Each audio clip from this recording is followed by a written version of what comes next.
سلامونه نیکه هیلې احترامات. څنګه کولی شو په افغانستان کې حساب افلیکشن جوړ کړو؟ دا ډېر او غوره افلیکشن دی ځکه چې بانک ته هم پیسې لیږلی شو، ایزیلوډ ته هم شو کولی، د افغانستان په هر کونج کې کولی شو پیسې ترې وباسو.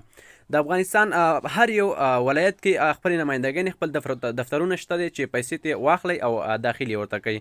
نو ویډیو را سره پوره وګورئ. که ویډیو مو خوښه شه لایک او چینل در سره ضرور سبسکرایب کوئ. مننه. ښه وخت. ویډیو وګورئ. په برخه کې د خپلې خوښې ژبه غوره کړئ. زه د پښتو ژبه غوره کوم. ورپسې د هیواد کوډ په برخه کې خپل د هیواد کوډ ولیکئ. د اړیکې شمیرې په برخه کې هغه شمیره لیکو چې غواړو د حساب پې ګڼون پرې جوړ کړو. د پرمخلاړشۍ د غوروي په کلیک کولو سره په دې برخه کې موږ یو شپږ رقمي کوډ ترلاسه کوو. په ځینو ګرځنده موبایلونو کې چې کله شپږ رقمي کوډ ترلاسه شي، له موږ د خبرتیا له لارې اجازه غواړي چې حساب پې ته دا اجازه ورکوي چې همدا کوډ په اتومات ډول ولیکي. زه پر اجازه ده کلیک کوم او شپږ رقمي کوډ په اتومات ډول لیکل کیږي او ورپسې پر مخلاړشۍ غوروي کلیک وکړئ. تاسې ته به یو څلور رقمي کوډ درکړل شي.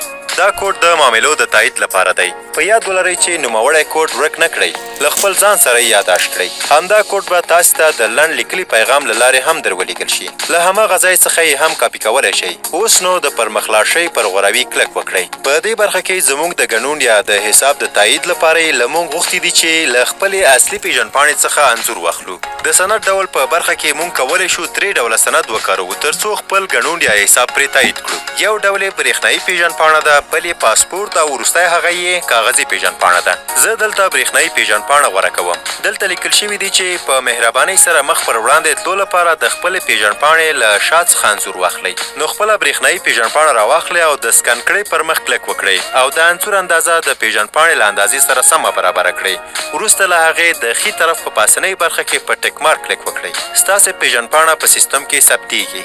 اوس ستاسې د پروفایل پاڼه پرانستل کیږي او موږ په دې برخه کې خپل پروفایل بشپړوو. د سلفي انځور زیاتول په برخه کې پر لا تر اوسه اضافه شوی نه دی کلیک کوو او له خپلې څیرې څخه د پروفایل لپاره یو انځور اخلو. ورپسې د پیژندنه مو وکړئ په برخه کې پر لا تر اوسه اضافه شوی نه دی کلیک کوو.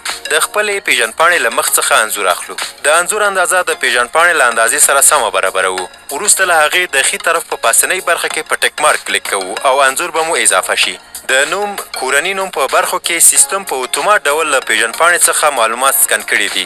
د برېښنالیک په برخه کې مو خپله د برېښنالیک پته ولیکئ. د زیږېدو نیټه او جنس د برخو معلومات هم له سیستم څخه په اتومات ډول سکن شوي دي. د دنده پر غوروي کلیک وکړئ او خپله دنده مو غوره کړئ. ورپسې کولی شئ د میاشتني عاید پر غوروي کلیک وکړئ او خپل میاشتنی عاید هم اضافه کړئ. د ملیت په برخه کې لیکل شوي چې لا له وړاندې اضافه شوی دی، په دې معنا چې سیستم په اتومات ډول له پیژندپاڼې څخه معلومات سکن کړي دي.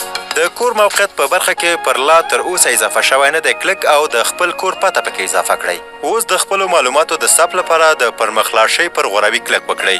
زموږ ځانګړنې په بریالیتوب سره په سیستم کې ثبت شوې او زموږ ګڼون یا حساب جوړ شو.